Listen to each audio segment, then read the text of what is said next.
Hello, everyone, and welcome back to Season 6 of the Shop Stool Podcast. Today is a special one for the season because it's our first guest, which is obviously really exciting. And surprise, surprise, we got someone from Victoria again. We seem to be making a habit of getting Victorian woodworkers in. So if you know anyone who's not in Victoria and you want to try and promote them, please get in touch. We are trying to be as wide-ranged as possible. It doesn't sound like it. Robin, you asked me to recruit the guests. Where do you want me to go? Do you want me to go over to Perth? But with that in mind, I would like to welcome to the show Dan from Bricolage. Thank you very much for coming on the show, mate. We are very, very excited to hear your story today. Good morning, and you're welcome. Yeah, I'm excited to be here too. Brian, it's been a long time coming. Yeah, I've been trying to get you on this thing for years. Too busy, mate, too busy. Mate, kids, I know what it's like. Yeah. 100%. Kids in a business. Yeah. Where do you guys know each other from? Melbourne, because Melbourne's full of the best makers in Australia. So we've known each other for quite a while, actually. You came to my Kensington workshop, must have been 10 years ago, I reckon. Yeah, probably. Yeah. But yeah, it's just that kind of, it's a good kind of vibe amongst the makers here. Like, it's a good community and people share stories, share jobs, all that kind of stuff. So yeah, we've kept in touch over the years. Yeah, it is a great community. Like, everybody's helping each other, basically, and there's never really a sense of competition, and everybody's in the same boat, just hustling hard. Yeah. So, we're always helping each other out, which is great. Well, speaking of hustling, I am very interested, and I'm sure our listeners are very interested to hear how you got to where you are today, because you are a successful business owner. You have a school on the side, which we'll get into as well. Just give us a bit of a rundown of how you got to this point. Yeah, where to start? So I came from a completely different industry altogether, and basically starting my own business was a necessity. So I had to find something to do, and furniture was it. I was always a pretty creative guy that loved working with my hands, so it kind of seemed the appropriate direction to go. And started in a shed like most people. In Melbourne, yeah. In my mate's tiny little shed, and that's a good mate. He's a good mate. Yeah, absolutely. I had one half of the bench and he had the other half, and I just started telling people I was making furniture, and somehow people just cottoned onto it. It's like, all right, well, make me a bed. It's like, I don't know how to make a bed, but I'll give it a shot.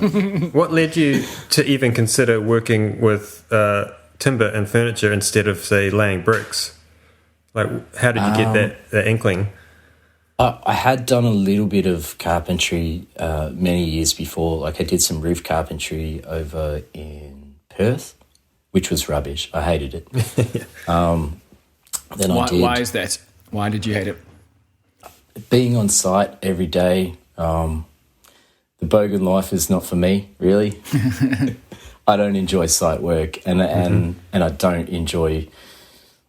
I mean, being outdoors is nice and everything, but being in the elements every day, it's difficult, and it's hard work. Carpentry is tough. The reason I ask, just a little side note, I used to live next to a builder, and he was a retired builder, and he helped me renovate my house. This was before I'd even picked up a circular saw, and I remember saying to him at one point, I'm thinking of getting into the trade. I wonder if I should take up carpentry. And he basically looked at me and said, no, you can't. You're too nice to be a carpenter because you will just be torn apart on site. Yeah, totally. Yeah. That being said, one of my friends, Isaac, who's a leather worker, he's been talking about an apprenticeship in carpentry, and I was just like, dude, it's hard work, it's tough. You're not going to enjoy being on site, because once again, he's a really nice guy, and it's a rough place. It's a shame because I was it's funny you guys saying that. I was on site just 3 days ago measuring up, and the brickies were outside doing the job, and I got to overhear their conversations, what I quote unquote conversations. It was just yelling and screaming abuse, and like I don't remember it being quite that bad, but it was like I wouldn't want to be working with these people. It was really not nice, and it's a shame that it's kind of normal in the trades to be really rough and rude and obnoxious, kind of gross. Yeah, and it's really strange because I didn't grow up like that with that. Yeah. When I grew up building with my dad and my brother, and we would just got along and we're just happy guys. And then when you get other trades come in and kind of ruin the whole mood of the site, it's very strange. It's a strange thing. Yeah, and even when I'm installing on site and we're in a $3 million mansion, like everybody in there is just, it's still the same. Yeah, just dickheads, eh? Just dickheads. Yeah. Yeah. So the quiet workshop life was that was the choice. So from the shed, where did you go to next? What was the first step?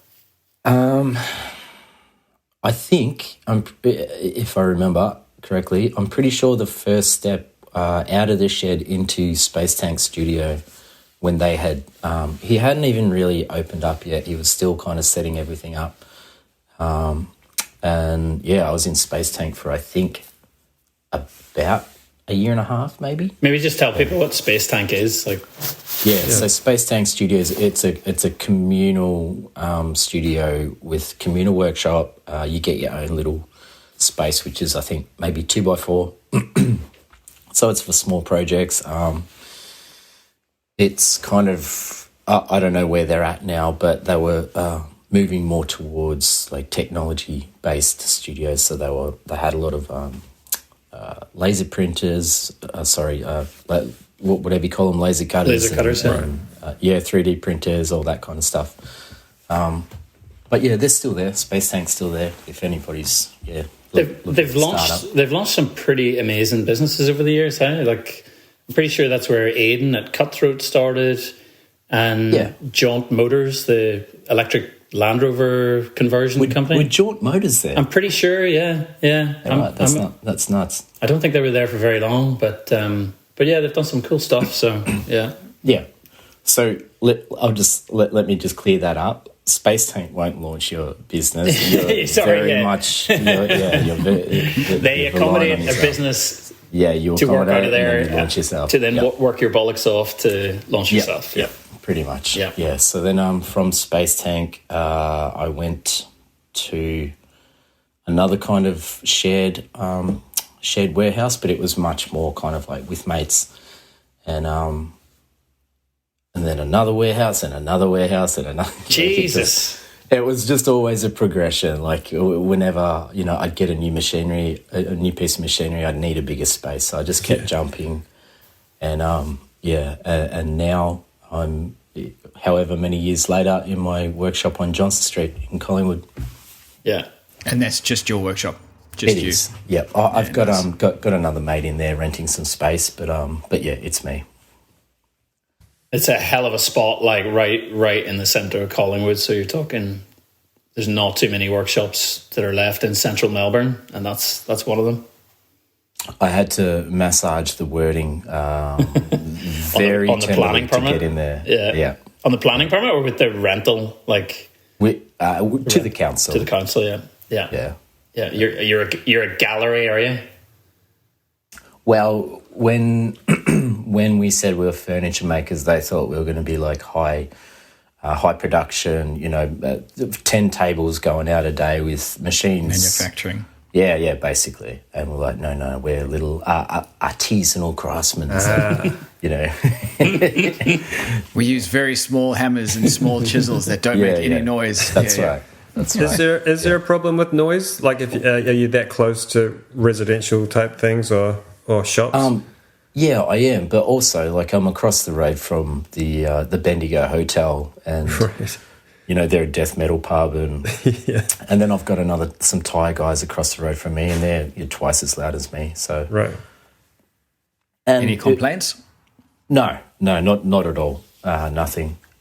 It's a good area, and I mean, in that respect, it's a good area. But also, there's a lot of drugs around me. There's a lot of, I can't say too much, but like where I am is crack alley. And, You've had a couple of break-ins back in the day, didn't you? Yep. Yeah. Been breaking into. We have junkies come in quite regularly trying to steal stuff. And, What do they want? Yeah. Sawdust? What have you got? I don't know. Yeah. We trapped some. We had one guy in there recently, and he was trapped in there with us, and we're like, dude, like, there's a lot of sharp instruments in here. What are you doing? Yeah.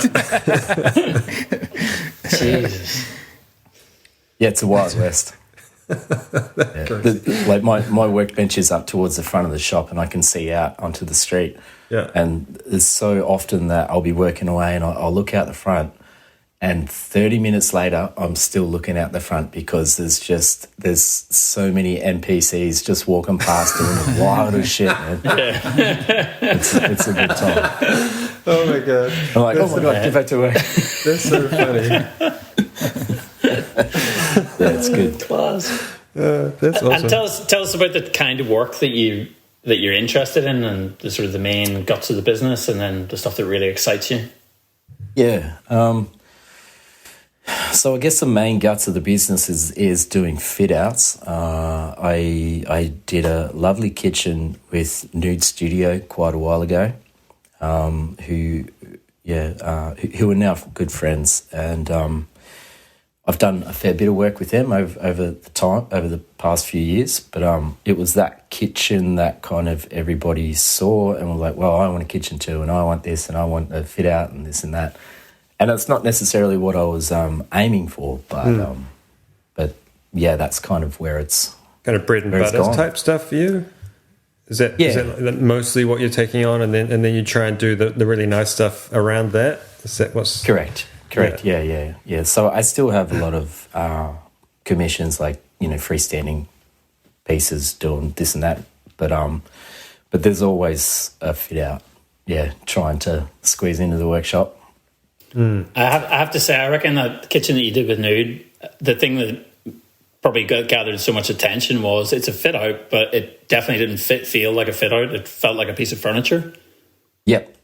Yeah. Yeah, absolutely. And I mean, that's props to their design. They wanted the cabinetry to look like furniture. Yeah. No, it's beautiful. And you've done a couple of other big kitchens as well. There was that beast of a one that I saw in your workshop last time I was in. Yeah, which one was that? The one with all the box jointed, like exposed front celery top. Yeah. Yeah, that was really nice. That was my end design. That was a lot of work. It was all exposed joinery on the drawers, so finger joint drawers, celery top, Tassie oak. It was a very, very nice little fit out in Montmorency, same suburb as Nude Studios.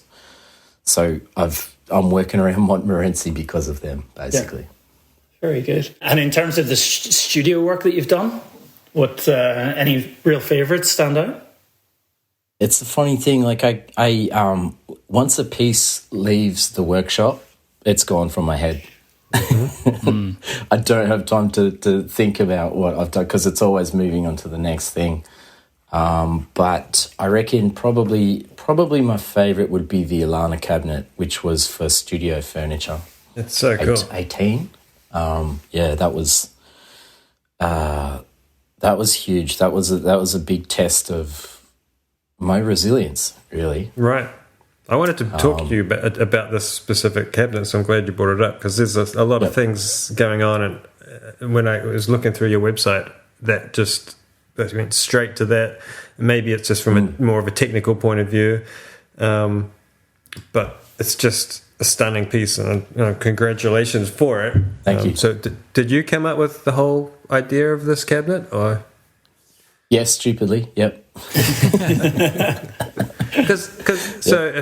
For anyone who isn't able to see it right this second, essentially it's very simple. You've got a box on some a leg structure that is almost separate. But so essentially, when you view it, you're looking at a kind of rectangular box sitting on 4 legs. That's the simplest kind of cabinet. And then you went and made it all complex. Yeah. If you draw it on paper, it'll just look like a box on legs. Yeah. Yeah. But then I guess I focused on the joinery elements between the legs and the frame, and I wanted a lot of sculpting in the legs, and then I wanted to create something ridiculous on the front of the cabinet.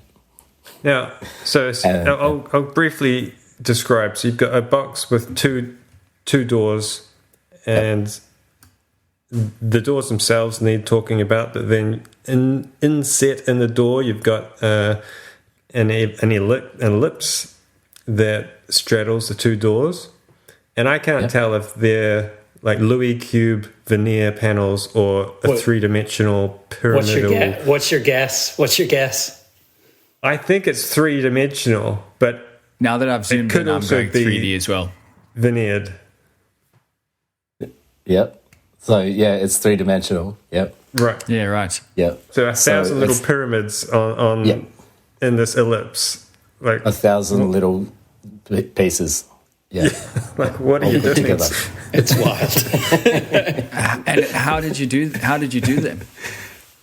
So I cut 1,000 little pieces and glued them all together and fit them all together and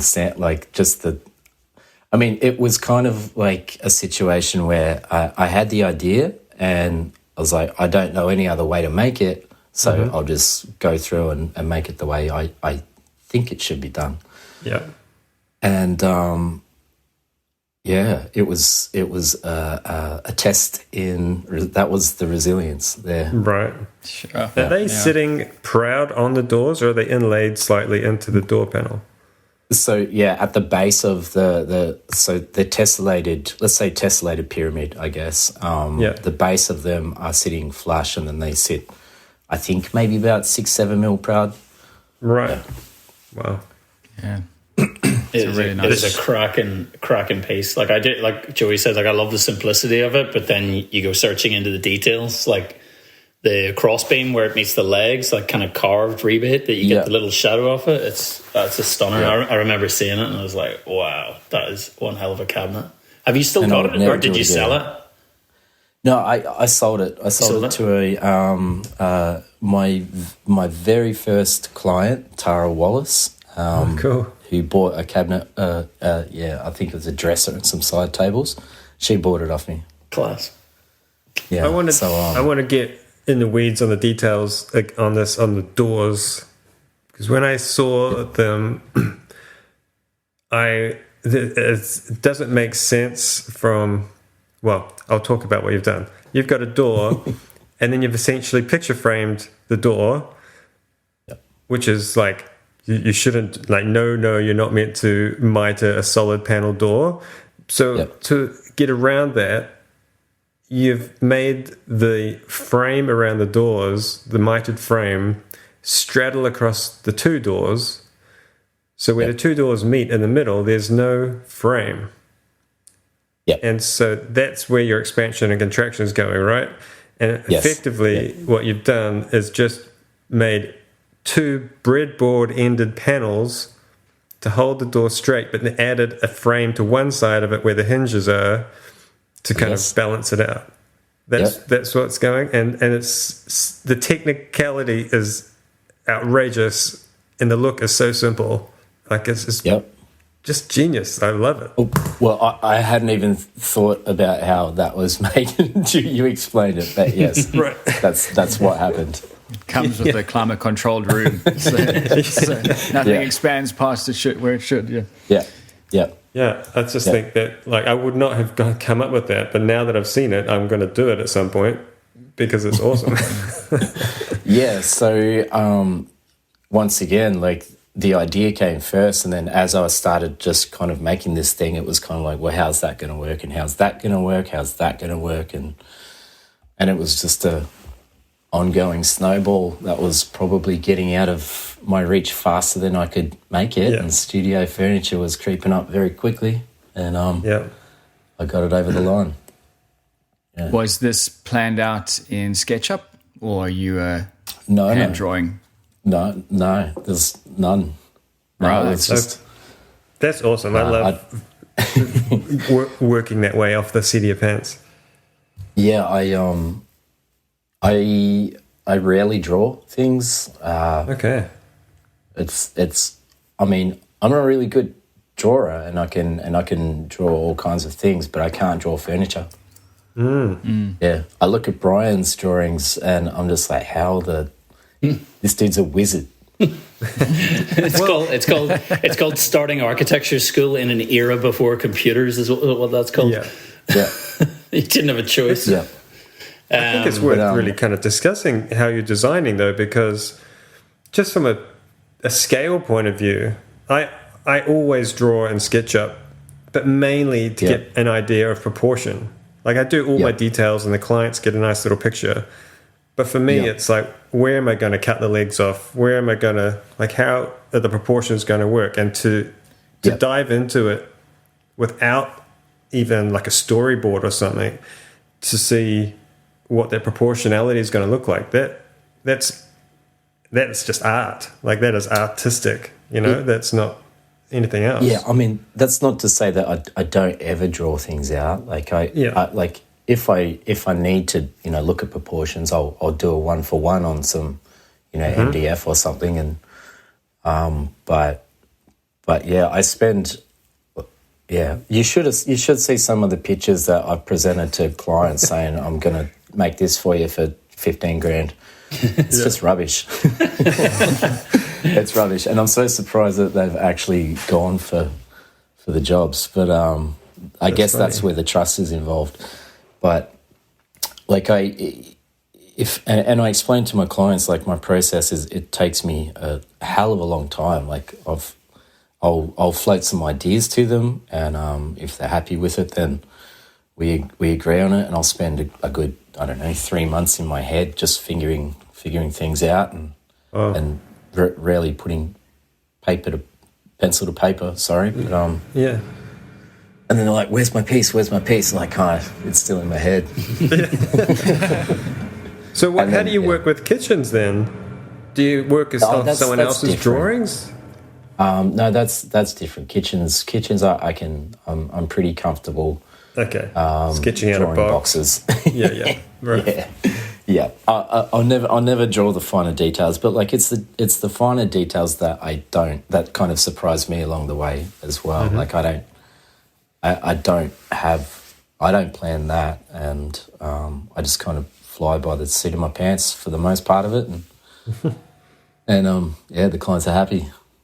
I'm fortunate. I'm lucky in that respect. Talking about your clients, so you mentioned a 15 grand piece. Where was the transition from, I'm going to make you a bed, presumably in the beginning, pretty low cost, the bar was pretty low. Where was the transition from that to now I'm doing 15K commissions? Easy. As soon as I moved to Collingwood. That's all it took, was having a shop. Right. Yeah. Right. I wasn't doing anything different the day before I moved to Collingwood, but as soon as I got there, people were like, wow, he's got a shop.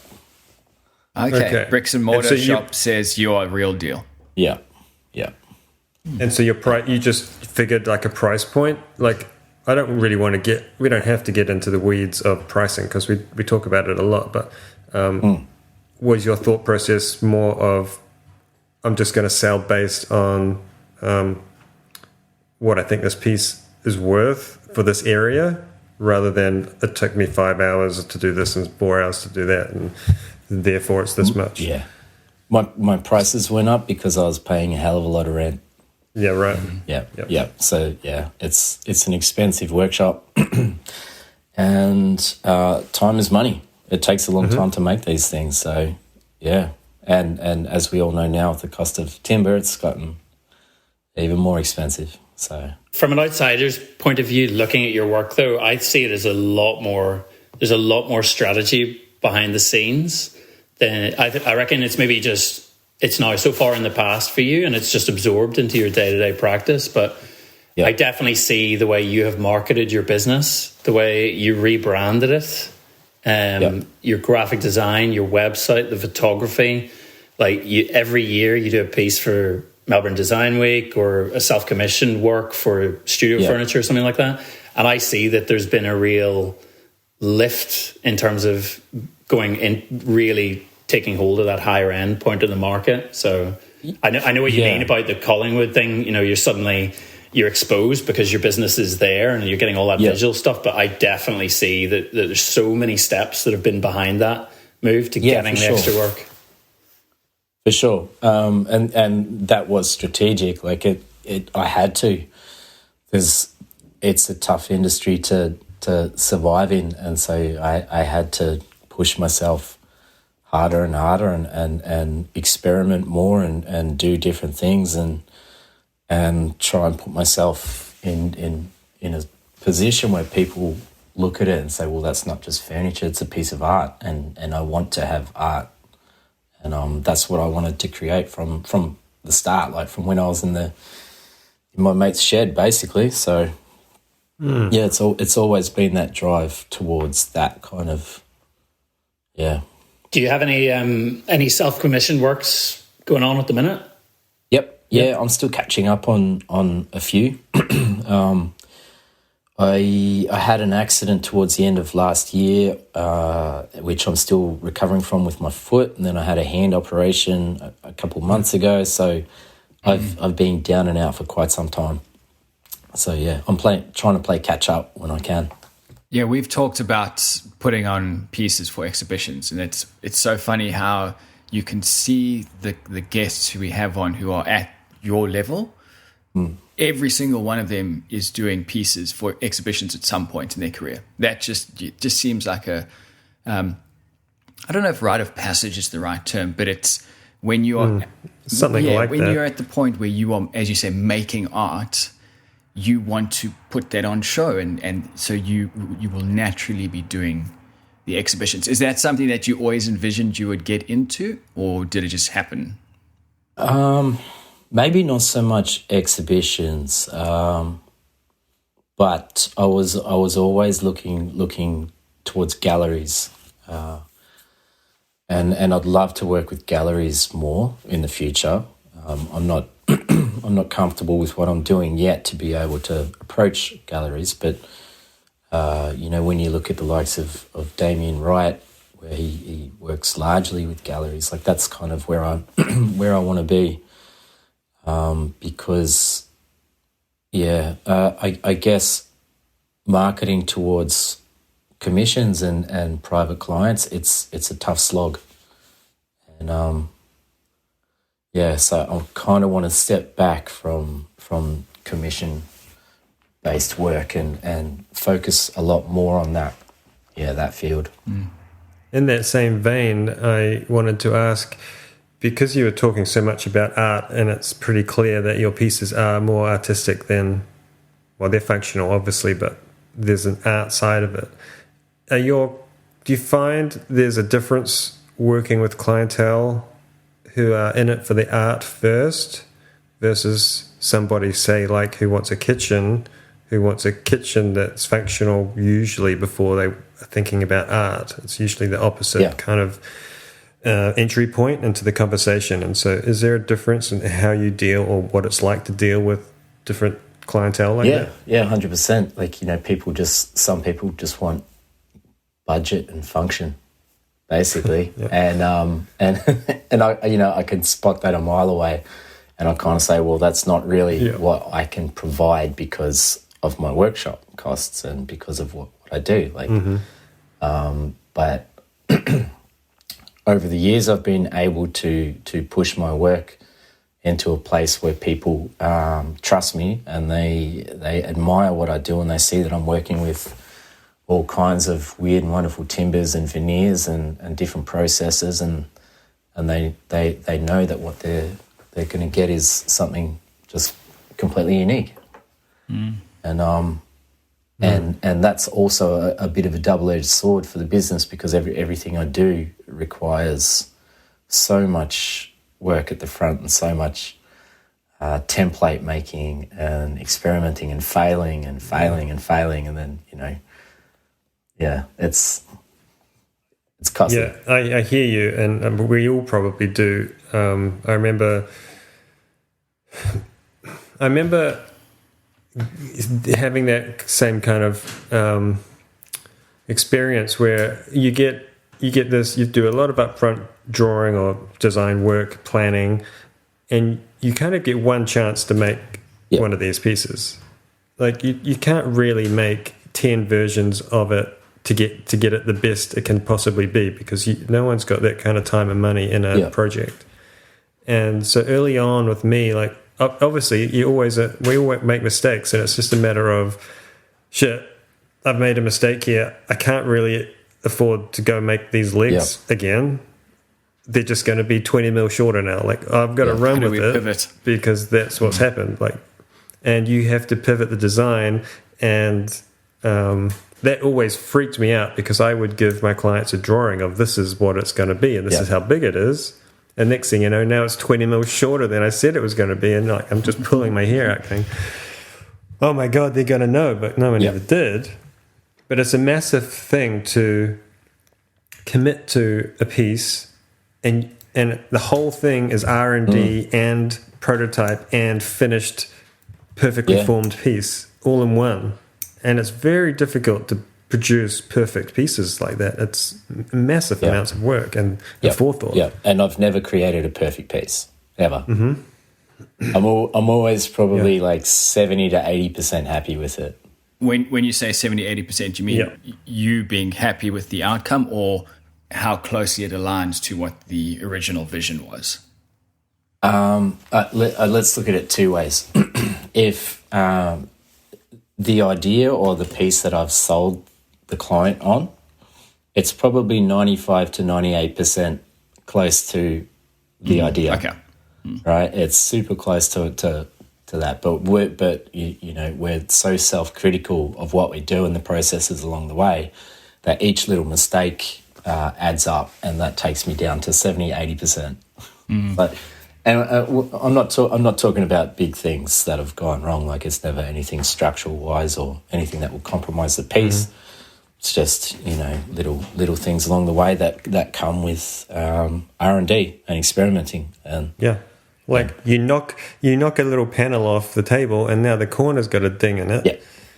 But you don't have another piece that's a book-matched, grain-matched piece of wood. So you've got to use that piece now, and you've got to deal with the little ding or hide it or cut your panel smaller or something, and it's like that stuff pisses me off, because it just to no end. I cannot, and I'm always what's that syndrome? Imposter syndrome. Like every time I make a mistake like that, I'm like, I'm just a hack. Like nobody's going to respect this now, because this thing's got a mark on it. It's so funny to listen to you guys talk about that, because Dan, you're probably unaware, but Brian and Joey have obviously been doing this for a long time. I've just recently gone full-time as a woodworker, so I looked to these two for advice, and so to hear you guys, Joey, you saying that, you shouldn't. You don't say it. I say that. No, we're all imposters. You've gotten past that in my mind, anyway. Dan, can I rewind you back? Can I rewind you back to the Alana cabinet? And something that just came into my mind was the original wood dust. I can't remember what year it was. 2018, maybe. Yeah. Where Adam Markowitz ran the kind of the crit panel thing. Yep. Where you presented that in front of Laura McCusker, Nick Rennie, and Adam, and a crowd as well. Right. Yep. Can you describe, firstly, the benefits of doing something like that? And I don't know, just whether you find it intimidating, exhilarating? Because I had always come from, was fortunate enough to go through architecture school, and there was always that thing about having your work critiqued in a group. But obviously, so many woodworkers end up working alone, and literally the critique, might happen away from them, or it might happen online. How did you find the process of doing it in person in front of a crowd of people and your peers? Yeah, it's pretty funny. I've never really spoke about my experience there, except for to Alana, because It was the actual Alana, not the cabinet. I don't sit in my workshop speaking to my pieces. Hey, you do you. Alana, it'll be okay. It'll be okay. They didn't mean it. They didn't mean it. Like that, yeah, that was a super intimidating process because we're presenting to, the big rigs. And leading up, like everybody else that presented their pieces were... there was positive feedback, there was negative feedback, there was criticisms, which is what it was for. Like, that was to talk about your pieces and to talk about how things could have been done better, or you could have approached it a different way, or et cetera, et cetera. But then when I presented Alana, I just got praise. It's like, I don't want praise. I want you to pull it apart and tell me how to be better. But all I got back from Laura was like one piece of timber is a different colour to that one. I was like, sweet. Is that it? And I just walked away. I'm not going to say disappointed, but like I wanted critical feedback. You almost want you want the flaws that you are seeing. You want those justified. You want to hear someone else acknowledge that you are correct about those being flaws. Yep. Yeah, I wasn't there for praise. That's not what I intended. Yeah. I know what you mean. Like, it's kind of got that anticlimactic thing where you're like, just give me a bit of both. I'd nearly feel better if it was 90% praise and 10% criticism. But to have no critique on it, yeah.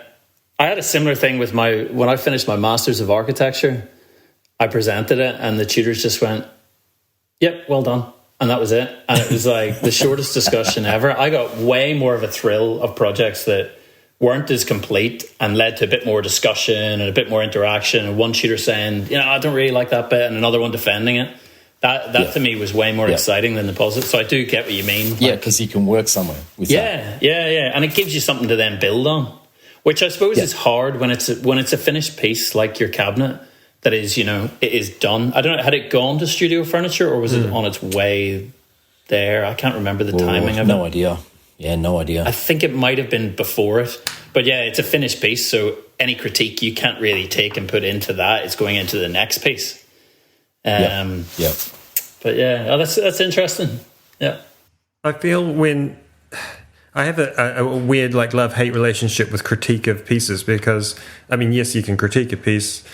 To say shoulda or woulda is, to me, it's like furniture is almost like a multiverse. Like, you have this piece of furniture, and if I could have done it a different way, it would be a different piece. It's not the same thing. And every time you change a little design detail or element, and then if you were to bring that back to the judges, it's going to get critiqued in its own way as well. And each one is its own standalone. You have to like it for its flaws as well as the best parts about it.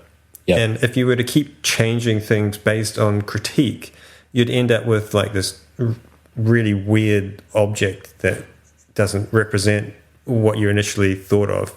Yep. And so while it's definitely good to have criticism, it's just a strange kind of there's a strange thing happening where I think you lose the piece in that critique if you were to change things. You know what I mean? It's like it's a weird kind of philosophic kind of take on critique, I guess. Yeah, I worry that the world is getting too soft in terms of critique. Like, we do kind of exist in this echo chamber of furniture makers where, you say, I love your piece. And that's kind of where the conversation stops. Whereas it might not be critique, but just to be able to ask questions saying, like, why did you do it that way? It's explorative without attacking somebody about the way they've done something or challenging them to change it. But it's just asking them to justify their design decisions, which then they might learn something from you and you might learn something from them.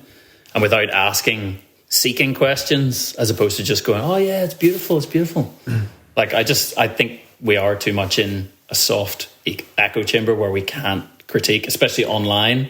you can't critique Yeah. other people's work. Like, it's just, yeah. So I find things like that peer review thing really, really useful, because it's something that doesn't exist so much outside of design school. And I guess you're not going to do it on social media. Like, it's Hell no. yeah. That's where you go to advertise your piece. But, Yeah. I feel like we need to do some kind of live critiquing on our podcast now, guys. Like, I feel like we should have guests bring a piece and we can just smash them with it. Great idea. Yeah. Just overall shit. Start again. Yeah. Can't wait But to have I you love- back on the show. Brian, what you said is probably the best question. Why did you choose to do it this way? Not you shoulda or you coulda, but explain why you did it this way, and then it will like inform the whole piece. Yep. Yeah. Why and how. Yep. Yeah. And anyway, moving away from that, so you've done all the back end things to get your woodworking school off the ground, right? Yeah. And that has been many, many years of work, correct? Yep. Yeah. Yeah. So I started developing the school maybe 2 years ago, I reckon. And just as I started building it, I was like, wow, this is actually a hell of a lot of work. And in terms of developing courses for different skill levels and trying to figure out how that works, and how can we make something to walk away with in 3 or 4 days and be happy with, and do that across like beginner, intermediate, advanced. So that alone was so many months in my head. But then it came to working on the website and working on all the admin stuff involved, and that was another year. And come time to launch, which was December last year, life plans got in the way, and then we put it on the back burner. So we're looking at moving away, and so that 2 years of work, not that it hasn't gone anywhere, but it's just probably not going to Melbourne yet. Right. So I've got a school ready to go. Where it lands, I don't know. Can you share where you're looking at going? Or? Victoria, Queensland, New South Wales. Yeah, sounds like a very similar. Sounds like a very similar path to what I went through for the last 2 years. They're like, "Where are you going?" Expecting you to name a place. I'm like, I don't really know. Somewhere in Australia. Yeah. Is that time frame you mentioned of say roughly a week for a course? Is that kind of indicative of everything? Because I love the idea of that length of a course. Like, most people could probably wangle taking a week out of their job to come and walk away with some skills and some project. Yeah. Because I, off the top of my head, can't think of many woodworking courses that are that length and kind of achievable. 4 days is what I was going for. Yeah. 4 days, and I developed and I was able to do the beginner and the intermediate in 4 days. So I've got a couple really nice pieces that I posted online, but then took off because I was like, oh, maybe the school's not happening right now. So, but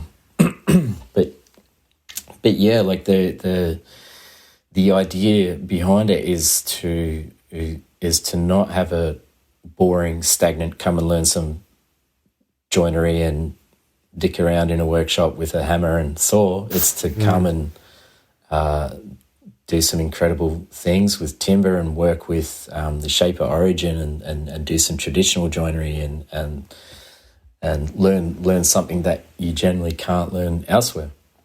And walk away with this beautiful piece after 4 days and have had a really cool time in Collingwood with the junkies and the pubs. Listen to a bit of death metal afterwards to celebrate. Yeah, totally. Was it done through was it a business decision in terms of like trying to just like even out cash flow and get regular income, or was it more a decision where you wanted to teach and share things, or an amalgamation of the two? Yeah, that's a good conversation to have, because when I first started developing it, it was kind of out of a necessity. Like, the business wasn't doing that well, and I needed to have regular income, and I did want to step away from commission based, so to have work in front of me with the school as opposed to catching up all the time. So I wanted to teach, and I wanted to have regular income, and I needed to have that at that time. And then 2 years later, when the school was ready, I was so snowed under with work, and I barely had time to fart in the workshop, let alone develop a school and find another 4 days a fortnight to teach these things. I was like, oh my God, the school is the last thing I need right now. So that also kind of informed the decision to back it off a bit. Well, it's exciting that it's there. Like it's there. Yeah, it's ready. It's like the classic entrepreneur's conundrum, where you have this awesome idea and you've got all the details worked out, but if only you could have another one of you to do that and run it, and then you can focus your mind on the other things that are interesting to you. Yeah. And it's all, I guess it all comes down to capital, and that's everybody's problem. Any entrepreneur is like, okay, I need, what do I want? I need $100,000 up front, and then I could probably pay somebody or pay me or pay someone like me to do the teaching. Yeah. But then it's not you anymore. And it's not your thing, and then the art of it goes away. And I struggle with that kind of thing all the time, where I could hire somebody to help me in the workshop, as could you. Yeah. But then is it your art? And we've talked about this before, about some of these big design firms who sell under the name of the designer, but the designer doesn't even touch the piece before it leaves the factory. Yep. Yeah. Because they're just selling so many of them, and it's a bit of a weird. Is it still the same thing, or is it essentially just mass-produced kind of copies? Yeah, I mean that's always given me great anxiety over the years, is putting someone on, and I've put on quite a few people, and while I'm happy to let them work, there's always that little flutter inside that's like, man, that's not me. Like, if I get somebody. If I get somebody on to help with the courses, then it's not my course. Yeah. Mm-hmm. Yeah. And then if I'm doing the course, who's doing my work? Mm-hmm. So that's hard, huh?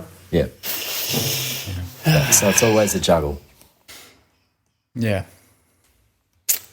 All right. Well, we're going to have to call it there, because we have come up to time. Cool. But Dan, thank you very much, mate. Yeah, really appreciate you coming on and sharing your story. Yeah, no, thank you. It was, I needed that. I needed to air it.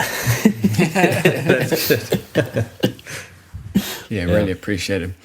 All right, well, if anyone wants to check out the pieces, particularly Alana, and if they want to go have a chat to Alana, that's cool as well. If you head to Bricolage, that's bricolage.com.au. You can have a look at their cabinet. Highly, highly recommend having a look, because it is pretty spectacular. Thank you. Cool. All right, everyone. Take care, and we'll see you in the next one. Okay. See you. Catch you.